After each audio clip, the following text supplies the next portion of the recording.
ओम परम तत्वाय नारायणाय गुरुभ्यो नमः। ओम परम तत्वाय नारायणाय गुरुभ्यो नमः। आप सभी को जय गुरुदेव। जय। मैं डॉक्टर नारायण श्रीमाली जी परमहंस स्वामी निखिलेश्वरानंद जी के चरणों में बार बार प्रणाम करती हूँ और सबके लिए आशीर्वाद की कामना करती हूँ। गुरु प्राप्ति कार्यक्रम के अंतर्गत आज हमारे पास धर्मशाला से डॉक्टर कमल खोसला जी हैं। कमल खोसला जी बहुत पहले से गुरुदेव से जुड़े हुए हैं और पारद के संस्कार करना जानते हैं, पारद का सामान भी बना लेते हैं और आयुर्वेद का भी बहुत सारा कार्य करते हैं। तो कमल जी, मैं चाहूंगी कि आप दर्शकों को बताएं कि आप गुरुदेव से कैसे मिले, फिर कैसे आपने ये सब सीखा और आप पारद के क्या क्या संस्कार करते हैं। पूजनीय गुरुदेव जी के चरणों में उनका सत्कार करने के लिए मेरे अंकल जी एस.सी. भाटिया जी, अच्छा। वो गुरुदेव जी से काफी वर्षों से जुड़े हुए थे। अच्छा। तो उन्होंने मुझे गुरुदेव जी के बारे में जानकारी दी और मुझे प्रेरित किया।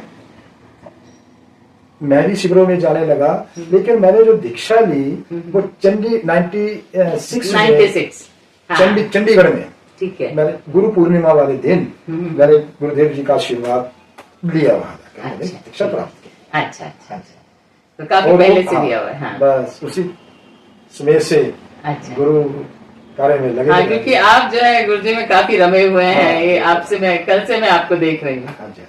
तो ये पारद के संस्कार जो हैं, ये आप क्या क्या करते हैं, क्या क्या जानते हैं? जब मैं शिविरों में गया और जोधपुर गया तो मुझे वहां पर जो हमारे स्टॉल लगते हैं वहां पर सभी साहित्य गुरुदेव जी का रखा जाता है। हाँ, ग्रंथ रखे जाते हैं। और हाँ। साथ में ही वो मैंने देखा वहां पारद शिवलिंग, पारद गणपति, पारद गुरु यंत्र, मालाएं वगैरह मैंने देखी। तो गुरुदेव जी ने भी अपने प्रवचनों में वचनों में जब वो पारद का जिक्र किया, ठीक है, पारद के बारे में बताया गया जी हाँ। तो मुझे थोड़ा प्रेरित हुआ मैं इससे। हाँ जी। इन बिटवीन मुझे धर्मशाला में भी जो एक दो वैद राज थे, अच्छा, तो वो भी आयुर्वेदा में बहुत रुचि रखते थे, लोगों का प्रचार करते थे। साथ साथ में मैंने देखा कि वो पारद के भी संस्कार करते थे और पारद को सोल्ड करते थे भी। हाँ, बिल्कुल। मेरे अचानक जो मोड़ आया मुझे सीखने का, एक सन्यासी थे प्रेम मुनि जी। अच्छा। वो थे साउथ से, वो यहाँ आए हुए थे धर्मशाला में। तो वो भी जड़ी बूटियों की तलाश में थे। अच्छा। वो ऐसी जड़ी बूटियां तलाश रहे थे कि जो पारद जो है वो जड़ी बूटियों के रस में ही जो है उसको सोलिड करना है। ओके। लेकिन कई जगहों पर ऐसा होता है कि जो पारद को जो सोलिड करते हैं वो नीले थोथी से करते हैं, कॉपर सल्फेट से करते हैं, या नाग शीशे से करते हैं, मतलब इसमें और जो धातुएं वो मिलाकर करते हैं, इम्प्योर हो जाता है। तो वो जानते थे कि कौन सी हिमालय में जड़ी बूटियां हैं जिससे जो पारद जो है बूटियों से ही शुद्ध जो है वो पारद सॉलिड हो गई। तो वो मेरे पास मेरे घर में रुके, मैं अपनी सर्विस भी करता था। इन बिटवीन मैं थोड़ा टाइम लगाकर उनके पास जंगलों में जाकर उनके साथ जड़ी बूटियों का लाने का काम करता था। तो मैंने देखा कि कुछ जड़ी बूटियों से के रस में उन्होंने पहले पारद के संस्कार करते थे। वो संस्कार करने के बाद तो जब उन्होंने रस से पारद को सॉलिड किया, उसकी मतलब गोलियां भी बनाई, शिवलिंग भी बनाया, आकृति भी बनाई, तो मुझे देखकर बहुत हैरानी हुई। अच्छा। कि ऐसे भी सन्यासी हैं जो विद्या ये जानते हैं। और बुभुक्षित पारद बनाने की क्रिया यह है कि पारा जो बाजार में मिलता है, जिसको मरकरी कहते हैं अंग्रेजी में, उस पारे को यदि बील पत्र के रस में घोटता रहे आदमी, बील पत्र के रस में, और बराबर उसको घोटता रहे, तब तक घोटता रहे जब तक कि वह ठोस गोली नहीं बन जाए। क्यों, पारा तो बड़ा लिक्विड सा होता है, फिसलने वाला, उसको आप हाथ में पकड़ नहीं सकते। उस बील पत्र के रस में बराबर घोटते रहे ताजा बील पत्र, ताजा रस होना चाहिए।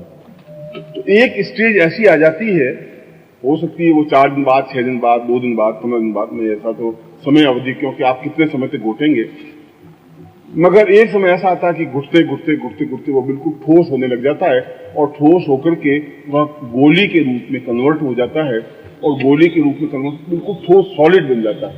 जब मैं उनके संपर्क में आया तो मेरे घर में ठहरे, तो उनको मेरी जो आदतें थी या मेरा व्यवहार ठीक लगा, तो उन्होंने उचित समझा कि भी मैंने यही रहना है धर्मशाला में। अच्छा। तो मेरे पास वो 15 साल रहे।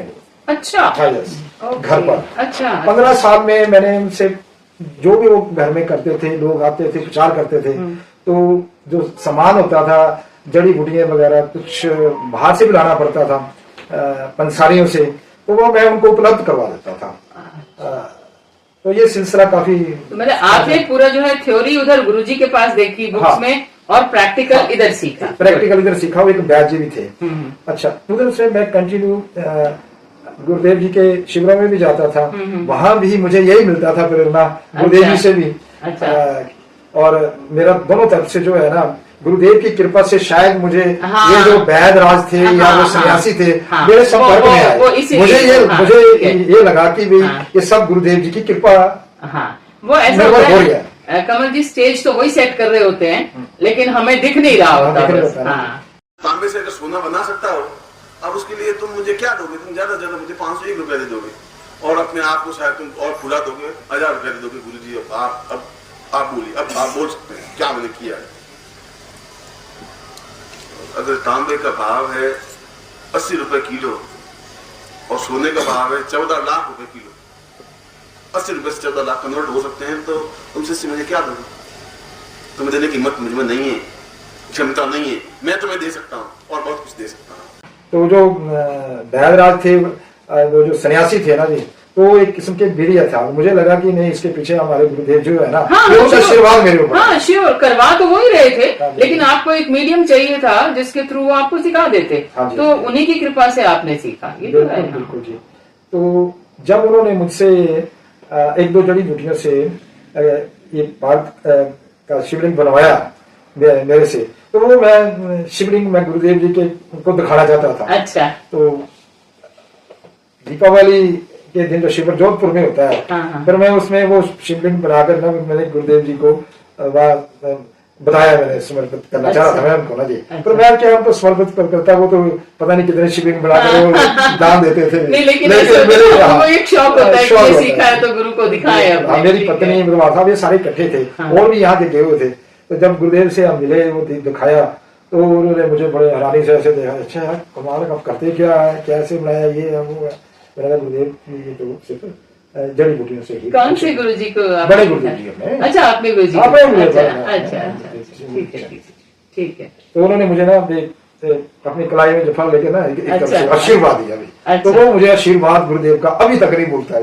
वो तो भूलने की चीज ही नहीं है। अगर उन्होंने किसी को ऐसे बुझाओं में भर लिया तो वो तो भूलने की चीज ही नहीं है। आशीर्वाद नहीं भूलता जी। मैं ये आपको समझा रहा था कि आप आम आदमियों में से आदमी नहीं है। हर बार आपको आपकी जाति से परिचित करवा रहा हूं, मैं हर बार आपकी गोत्र से, आपके नाम से, आपके कुल से, आपकी शिष्यता से आपको परिचित करवा रहा हूं। मैं आपको परिचित करवा रहा हूं कि आप खुद समर्थ हैं, आप क्षमतावान हैं, आप एक योग्यतम गुरु के श्रेष्ठतम शिष्य हैं, इस बात को समझिए। तो फिर उसके बाद फिर हमने वो पारद की गोलियां भी बना रहे हैं, शुरू किया हमने जी। लोगों को देते थे कि जी पारद की अगर गोली शुद्ध बनी है, अगर उसको दूध में उबाला जाए और पिलाई जाए, तो उससे शक्ति शरीर में कायाकल्प होती है ना जी, बॉइल करके। अगर उसको गले में धारण की जाए, तो वो जो बीपी वगैरह, ब्लड प्रेशर वगैरह, ये कोई ऐसी डिजीज है, वो उसमें भी काफी फर्क पड़ता है। वो दिखा गया। अच्छा। तो ये कमल जी, आप कितने संस्कार कर लेते हैं? 8 संस्कार कर लेते हैं। 8 संस्कार आप कर लेते हैं, ठीक है। तो कौन कौन सी इसमें आप कौन कौन सी जड़ी बूटियों का उपयोग करते हैं संस्कार करने के लिए? जैसे ना पहला संस्कार है, दूसरा संस्कार है, तीसरा दीपक वगैरह, सगेदन वगैरह, इसमें संस्कार होते हैं। तो उसके लिए अलग अलग है।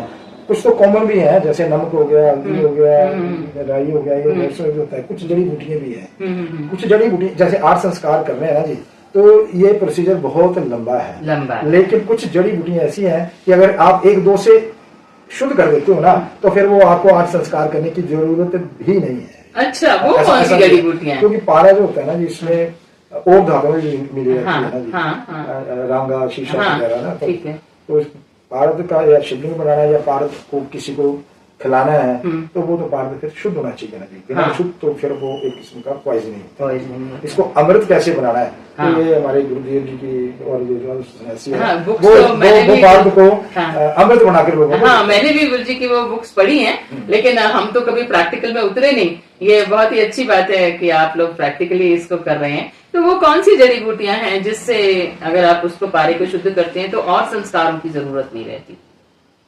अब दो प्रकार की जड़ी बूटियां हैं जी। आजकल लोग केमिकल से भी कर ले रहे हैं पानी शुद्ध, जैसे सल्फ्यूरिक एसिड होता है, रासायनिक होता है, तो केमिकल से भी शुद्ध हो जाता है पानी। और जड़ी बूटियां मैं आपको बता दोगे? बता दीजिए, कोई बात नहीं। अच्छा, चित्रक हो गया। अच्छा, चित्रक। गुरु जी की किताबों में भी चित्रक का जिक्र है। चित्रक, हाँ जी। और एक ना जी, पहाड़ों में एक बांदा बूटी होती है। अच्छा, वो सिर्फ अकेले जो है ना, वो पारद को शुद्ध कर देती है जी। अगर उसको ज्यादा उसको खर्ल किया जाए तो वो पारे को भी सोलड़ कर देती है। बांदा बूटी ना जी, वो हमारे पहाड़ों में कहीं कहीं पाई जाती है। अच्छा, ये तो आपने बहुत ही इम्पोर्टेंट बात लोगों को बताई है। इससे कितना समय, एनर्जी, सब चीज बच जाती है। बिल्कुल, गुड। तो अभी आपने क्या क्या बनाया हुआ है? अभी कुछ है बना हुआ? ऐसा है कि मैंने ना अपने घर के लिए ना जी पार्द शिवलिंग बनाकर पूजा स्थान में रखा हुआ है। बस एक मैंने अपने लिए। अच्छा, ठीक है, ठीक है, ठीक है। पार्थ शिवलिंग अपने आप में रसलिंग कहलाता है। अपने आप में एक अद्भुत वस्तु है जिसका तुम महत्व, जिसका मूल्य तुम समझ ही नहीं पाए, समझ भी नहीं पाओगे। मगर अपने आप में ये घर में रहना है, अपने आप में इसकी श्रेष्ठता, अद्वितीयता है। इसलिए कि आपका पूरा जीवन शिव के साथ साथ शक्तिमान बन सके, शक्ति के साथ साथ शिवमय बन सके, और दीक्षा के साथ साथ आप प्राण चेतना जागृत करके उस लक्ष्य को, उस सिद्धियों को, उन साधनाओं को, उन विशेषताओं को, उन पूर्णताओं को प्राप्त कर सके जो तुम्हारे जीवन का अभिष्ट लक्ष्य है, उद्देश्य है, चिंतन। तो इससे रिलेटेड और हमारे 3-4 गुरु भाई भी हैं, मंडी से थे, सुंदरनगर से थे। अच्छा, मैंने उनको भी बनाकर दिया हुआ। ठीक है, ठीक है, ठीक है। तो आपके पास कोई बुक्स भी हैं इससे रिलेटेड? हाँ जी, बिल्कुल, मेरे पास बुक्स हैं, ग्रंथ हैं। अच्छा, गुरुदेव जी के भी हैं। और मैंने सारे जो आयुर्वेदा से रिलेटेड जितने भी ग्रंथ हैं वो मेरे पास उपलब्ध है। तो अभी कोई ऐसा है जो ये मैं पढ़ा हुआ जी, मैं आपको बता रहा था ना कि एक अभी मैं लाया नहीं कोई। अच्छा, ये पारद संहिता है, फिर ये दिखाएंगे पारद संहिता। ये है पारद संहिता, इसका उपयोग आप करते हैं? हाँ, इसकी भी स्टडी है, इसका भी उपयोग करते हैं। हाँ। तो इसमें से आप कुछ विधि है। अच्छा, ये तो बहुत मोटी किताब है, अच्छा सब दिया हुआ है। इसमें सभी प्रकार की जो धातु जो है उनका शोधन कैसे किया जाता है, उनकी भस्में कैसे बनती है, ये सारा इस पारद संहिता में है। सबको पता है, ये मूलाधार से संस्कार तक ये तो है। और ये बाकी तो नहीं मैं लाया, ये मेरे पास एक योग तरंगिनी किताब है, लाया हूँ मैं। अच्छा, ये 400 वर्ष पहले जो है ना, वो पुराना ग्रंथ है ये। अब ये इसके पन्ने जो है वो टूट रहे हैं अभी। कागज की उम्र होती है ना जी। ये 400 वर्ष पुरानी किताब है, योग तरंगिनी। तो इसमें से भी आप हेल्प लेते हैं? बिल्कुल, इसमें भी सभी रोगों का उपचार है। अच्छा, और इसमें भी पार्थ के कैसे संस्कार किए जाते हैं, शुद्ध किया जाता है, कैसे सौड़ किया जाता है, इसमें भी किया हुआ है। लेकिन इसका भी ज्ञान प्राप्त करके, लेकिन जो मैंने प्रैक्टिकल जो किया गुरुदेव जी के आशीर्वाद से, गुरुदेव जी ने जो बताया है, आगे जो चलकर जो मेरे घर में सन्यासी या मेरे जो बैलराज थे, तो मुझे तो भंडारी मिल गया ना सारा जी, तो मुझे थोड़ा सा आसान लगा भी। और मैंने उनके साथ ये जो हमारे हिमालय की चोटियां हैं, जैसे हमारे दूर दराज के इलाके है, पांगी है, लाहौल स्पीति है, पांगी से ऊपर एक साच पास करके जगह है। अच्छा। तो वहाँ तिब्बत बॉर्डर है। बटोरी जगह है। अच्छा। मैं आपको बता रहा था इनको कि मैंने वहाँ जड़ी बूटियों की तलाश में हम, मेरा बेटा साथ में था। अच्छा। और साथ में मैं था। तो लाए हैं 23 में हमने 3 हिमालय पर कोई ऐसी दुर्लभ जड़ी बूटी वहाँ मिली हो जो यहाँ आम तौर पर नहीं मिलती है, ऐसी कोई? ये तो सभी दुर्लभ जड़ी बूटी है, जैसे हमारे आयुर्वेदा में जो चयाता हो गया, सालम पंजा, सालम मिश्री, बहुत सी ऐसी तेलियाकंद भी मिला क्या? गुरुजी तेलियाकंद का जिक्र किया करते थे। हाँ, तेलियाकंद मिला जी। तेलियाकंद एक बार नहीं मिला मुझे। अच्छा। हाँ जी, तेलियाकंद मिला है जी। अच्छा। तो मैंने उसका फोटो भी लिया। तेलियाकंद का कहीं पारद में भी यूज होता है, तेलियाकंद का रसायन में? के जो रसायन विद्या में काम करते हैं ना जी, हाँ। तो वो जिक्र करते हैं अभी। अच्छा। हाँ, कि अभी तेलियाकंद से भी रसायन जो है वो बनाई जा सकती है। अच्छा, अच्छा। हालांकि वो जो मेरे दादाजी थे, वो सयासी जी है ना, वो शरीर छोड़ गए हैं। अच्छा। तो फिर मेरा भी इतना ज्यादा इंटरेस्ट नहीं रहा ना। अच्छा। तो काफी साल हो गए, 7-8 साल कि मैंने कुछ नहीं किया अभी ना। अच्छा। लेकिन अब मुझे लग रहा है कि भी नहीं, इस फील्ड में मुझे अगर फिर से मेरे पास काम विद्या करना है, काम शुरू करना है। हाँ। जी। जब आपको एक चीज गुरुदेव ने अपनी कृपा से दी है, कहीं से भी दिलवाई है, तो वो उन्होंने उस विद्या को जीवित रखने के लिए किया है। हाँ जी, हाँ तो जी। इस क्षेत्र में आपको आगे बढ़ना ही चाहिए, करना ही चाहिए। और मैं उम्मीद करती हूँ कि अगली बार आप जो है हमें संस्कार करके बिल्कुल दिखाएंगे। डेमोन्स्ट्रेशन करके दिखाएंगे। हाँ जी, हाँ जी, हाँ जी। बिल्कुल करके ठीक दिखाऊंगा। है, ठीक है, ठीक है। आपका बहुत बहुत आभार। और इसके साथ ही हम आपको जय गुरुदेव कहते हैं। जय गुरुदेव जी।